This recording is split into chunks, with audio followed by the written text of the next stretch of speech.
Bismillahirrahmanirrahim. Alhamdulillahilladzi hadana li hadza wa ma kunna linahtadiya laula an hadana Allah. Allahumma shalli wa sallim wa barik ala sayidina Muhammad wa ala ali sayidina Muhammad. Hadirin wal hadirat yang dirahmati Allah Subhanahu wa taala. Pertama-tama marilah kita bersyukur kepada Allah Subhanahu wa taala dengan rahmat dan kasih sayangnya kepada kita sehingga kita masih bisa untuk mengamalkan perintah-perintah Allah dan menjauhi larangan-larangan Allah Subhanahu wa taala. Dan kita dimudahkan oleh Allah Subhanahu wa taala untuk mendatangi majelis ilmu yang di dalamnya membicarakan kebesaran-kebesaran Allah Subhanahu wa taala, membicarakan hukum-hukum agama yang mana ganjarannya sangat besar di sisi Allah Subhanahu wa taala. Kemudian selawat serta salam kita haturkan kepada baginda Nabi Muhammad sallallahu alaihi wasallam. Beliau adalah Madinatul Ilmu, kotanya ilmu, yang mana beliau menyebarkan ilmunya kepada kita sehingga kita bisa beramal sesuai apa yang disunahkan oleh baginda Rasulullah sallallahu alaihi wasallam. Hadirin wal hadirat rahimakumullah, pada pertemuan sebelumnya kita telah membahas mengenai 7 perkara, 7 air yang bisa digunakan untuk bersuci dan itu mensucikan. Maka pada pertemuan kali ini kita akan menjabarkan lagi bagaimana sih pembagian air yang bisa mensucikan.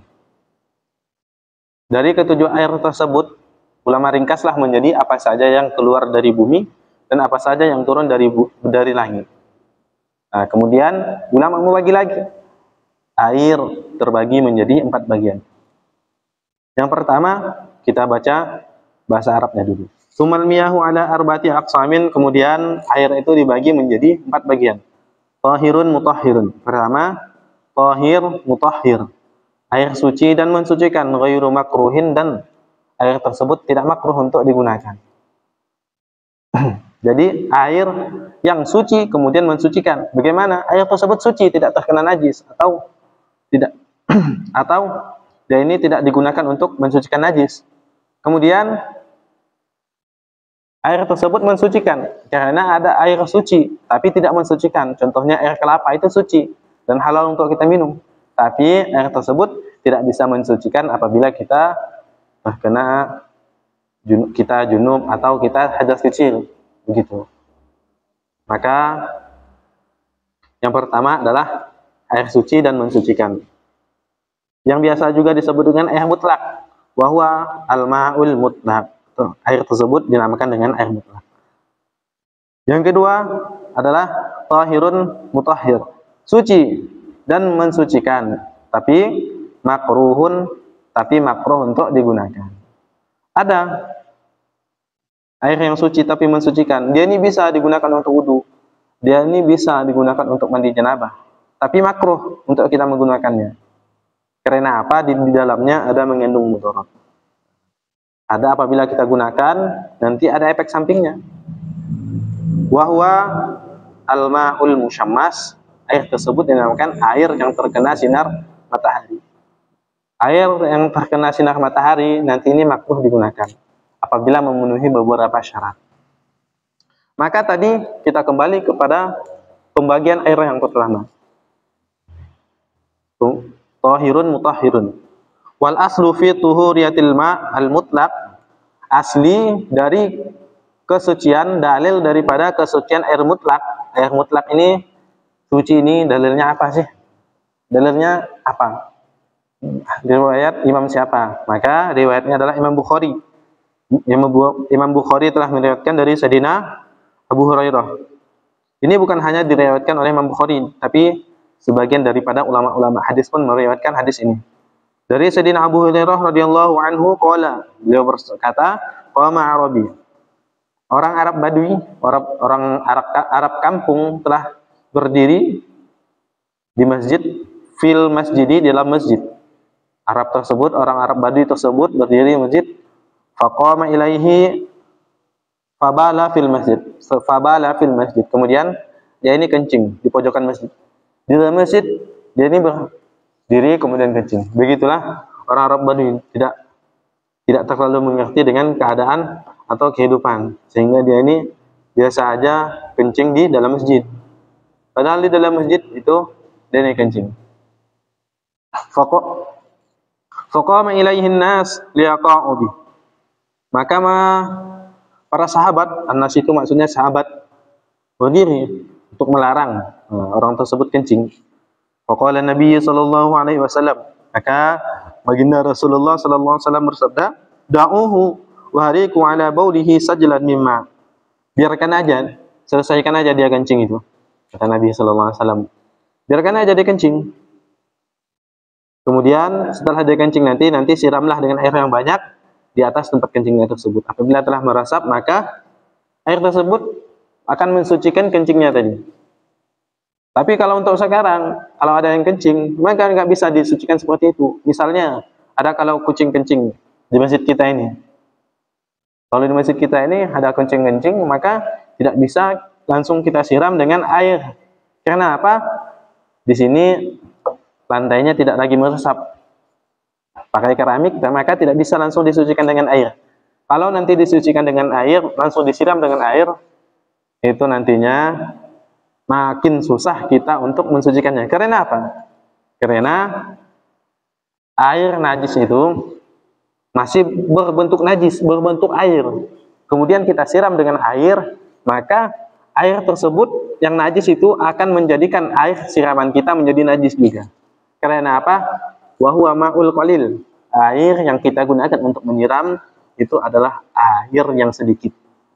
Air yang sedikit apabila terkena najis, maka air itu pun akan menjadi najis.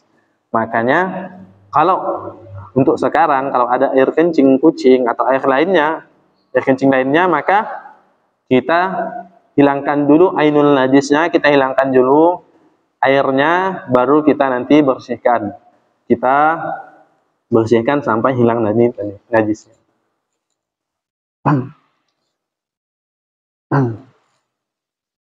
Maka baginda Nabi sallallahu alaihi wasallam melanjutkan hadis beliau, sabda beliau, "Fa inna bu'itsum muyassirin wa lam tub'atsu mu'assirin." Karena sesungguhnya kalian itu diutus untuk memudahkan, bukan untuk menyulitkan. Maka hadirin yang muliakan Allah Subhanahu wa taala, bagaimana sih air suci mensucikan tapi makruh? Itu air adalah air yang terkena sinar matahari. Syaratnya bagaimana? Syaratnya bagaimana? Maka dikatakan air tersebut diletakkan atau ditempatkan di dalam tembaga ya, atau bejana atau yang lainnya, yang mana bejana tersebut terbuat dari tembaga. Karena hadirin yang muliakan Allah Subhanahu wa taala, apabila air tersebut kita gunakan untuk bersuci, maka dikatakan bahwasanya itu akan menyebabkan daripada sakit baros. Dalam bahasa Arabnya sakit baros yaitu belang karena saking panasnya. Maka ada sebagian mengatakan ini berlaku untuk di daerah Arab yang mana daerah tersebut sangat panas, sehingga apabila terkena sinar matahari maka itu sangat panas.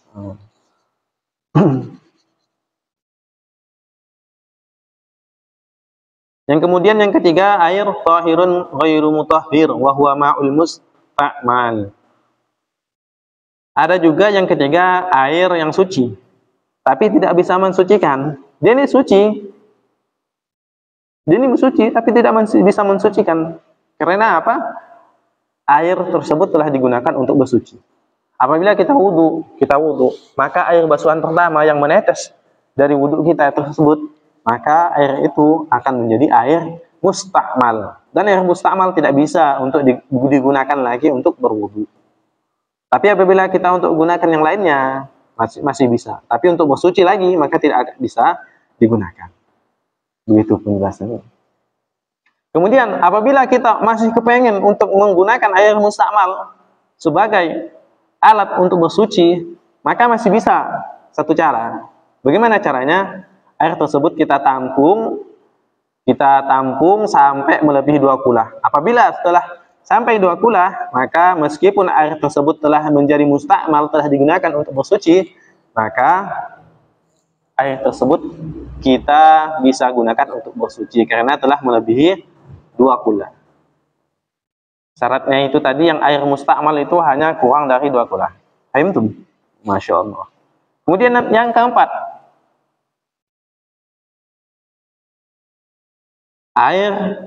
pembagian air keempat adalah ma'un najisun, adalah air najis.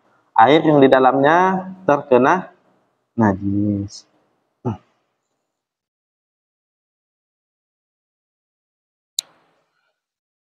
Air yang di dalamnya terkena najis. Apabila air kejatuhan najis, maka air tersebut nantinya akan menjadi air najis. Maka ini tidak bisa kita gunakan untuk bersuci, bahkan tidak bisa kita gunakan untuk hal-hal yang lainnya. Maka bagaimana kita untuk menjadikan air tersebut menjadi suci lagi? Bagaimana caranya kita bisa menggunakan air najis, bisa kita gunakan untuk bersuci lagi? Maka caranya adalah kita perbanyak air tersebut. Perbanyak air tersebut. Melebihi dari 2 kula. Apabila air muntah najis, yang mana di dalamnya tidak ada perubahan dari bau, kemudian warnanya, dan rasanya, maka air tersebut bisa kita gunakan untuk bersuci. Dengan syarat kita tambah air tersebut melebihi 2 kula. Maka apabila telah lebih dari 2 kula, maka air tadi pun sudah bisa kita gunakan untuk bersuci. Maka hadirin yang muliakan Allah Subhanahu wa taala, itulah tadi pembagian daripada air. Yang air 7 tadi, pertama-tama air 7 itu kita gabung menjadi apa saja yang keluar dari bumi dan apa saja yang turun dari langit. Kemudian dibagi lagi air tersebut menjadi 4 bagian.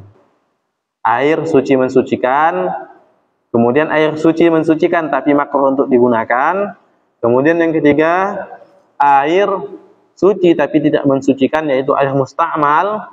Kemudian air yang terkena najis. Ini adalah 4 pembagian daripada najis.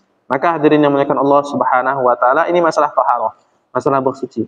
Maka kita harus hati-hati untuk bersuci bagaimana supaya taharah kita sangat sempurna.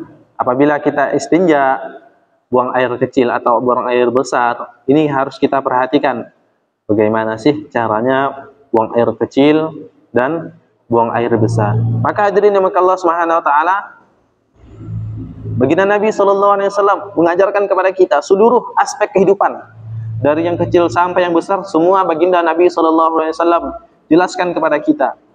Apabila kamu hendak masuk kamar mandi, maka di dalamnya ada adab-adab dan ada tata cara yang baginda Nabi sallallahu alaihi wasallam ajarkan kepada kita. Kemudian apabila kalian ingin masuk masjid, maka di dalamnya pun ada aspek-aspek, ada aturan-aturan yang baginda Nabi Shallallahu Alaihi Wasallam ajarkan kepada kita. Kemudian apabila kita ingin masuk pasar, di dalamnya pun ada aturan-aturan yang baginda Nabi Shallallahu Alaihi Wasallam ajarkan kepada kita. Maka seluruh aspek kehidupan telah Nabi Shallallahu Alaihi Wasallam ajarkan kepada kita. Tinggal kita saja bagaimana kita menanggapinya, bagaimana kita mengambil dari pelajaran yang Nabi Shallallahu Alaihi Wasallam ajarkan kepada kita. Maka hadirin yang Allah Subhanahu Wa Taala, maka kita ini harus bagaimana tiap hari ini terus menuntut ilmu, tuntut ilmu supaya pemahaman kita kepada agama ini lurus, pemahaman kita kepada agama ini benar-benar betul, sehingga kita ini mendapatkan ridha Allah Subhanahu Wa Taala. Tuntutlah ilmu meskipun kamu ini sampai ke negeri Cina. Ada pepatah yang mengatakan seperti itu. Ini menandakan bahwasanya ilmu itu penting, maka tuntutlah ilmu, maka kamu akan beruntung. Al ilmu nurun, ilmu adalah nur, cahaya bagi siapa saja yang mendapatkan ilmu tersebut. Maka kurang lebihnya saya mohon maaf, kita lanjutkan nantinya dalam pertemuan berikutnya. Kita akan membahas mengenai